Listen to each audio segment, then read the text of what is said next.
नहमदुहु व नुसल्ली अला रसूलिहिल करीम अम्मा बाद फ़अऊज़ु बिल्लाहि मिनश्शैतानिर्रजीम बिस्मिल्लाहिर्रहमानिर्रहीम। रजब इस्लामी कैलेंडर के हुर्मत वाले महीनों में से एक महीना है और सही अहादीस के मुताबिक इसकी शरई हैसियत यही है कि ये हुर्मत वाले महीनों में से एक है।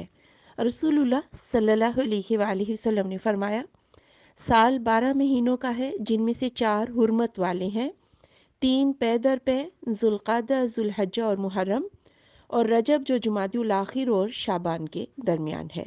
ये सही बुखारी की हदीस है। अरबी में रजब का मानी है ताज़ीम करना।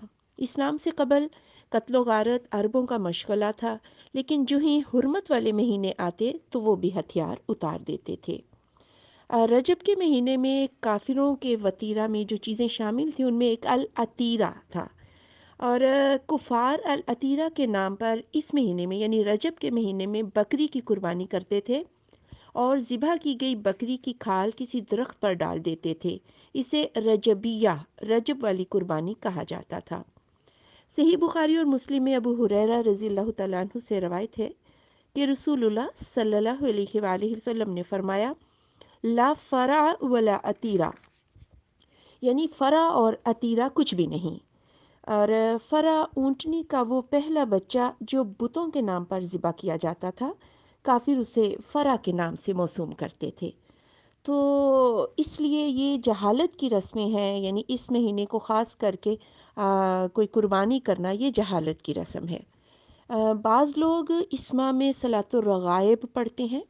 ये बिदत 4वीं सदी में शुरू हुई। इमाम इब्न तैमिया रहमहुल्लाह फरमाते हैं कि तमाम उलमा ने इजमा के साथ इस नमाज को मौजू यानी मन घड़त करार दिया है।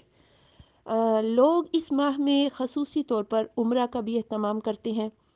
सही बुखारी में हदीस है कि उर्वा बिन ज़ुबैर रज़ियल्लाहु तआला अन्हु से रवायत है कि मैंने सैयदा आयशा रज़ियल्लाहु तआला अन्हा से रजब में उम्रा के बारे में दरियाफ़्त किया। तो सैयदा आयशा रज़ियल्लाहु तआला अन्हा ने फरमाया कि रसूलुल्लाह सल्लल्लाहु अलैहि वसल्लम ने रजब में कभी भी उम्रा अदा ना फरमाया। कुछ लोग इस माह में 27 रजब का रोज़ा रखते हैं। ये रोज़ा किसी भी सही हदीस से साबित नहीं है। 22 रजब को कुंडे भरना बतौर रस्म रवाज पा चुका है।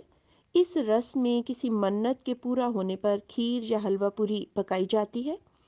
इस रस्म की इब्तदा 1906 में अमीर मेनाई के ख़ानदान से हुई। ये शख्स हिंदुस्तान से ताल्लुक़ रखता था। इसका मकसद इमाम जाफ़र रहमहुल्लाह की रूह को इसाले सवाब पहुँचाना था। इस्लाम में किसी भी बरगुज़ीदा शख्सियत की पैदाइश में खुशी मनाने या खसूसी सदका और खैरात की कोई गुंजाइश नहीं है।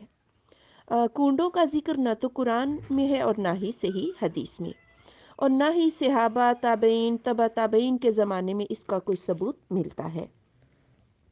27 रजब की रात जाकर इबादत करना और दिन को रोज़ा रखना और इसकी निस्बत वाक़या मेराज से करना ये भी ठीक नहीं है।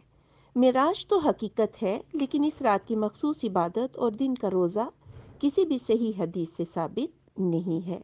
तो अल्लाह रब्बुल इज़्ज़त से दुआ है कि अल्लाह ताला हमें हर काम सुन्नत के मुताबिक करने की तौफीक दे। सुब्हानक अल्लाहुम्मा व बिहम्दिक अशहदु अल्ला इलाहा इल्ला अंत अस्तगफिरुका व अतूबु इलैक।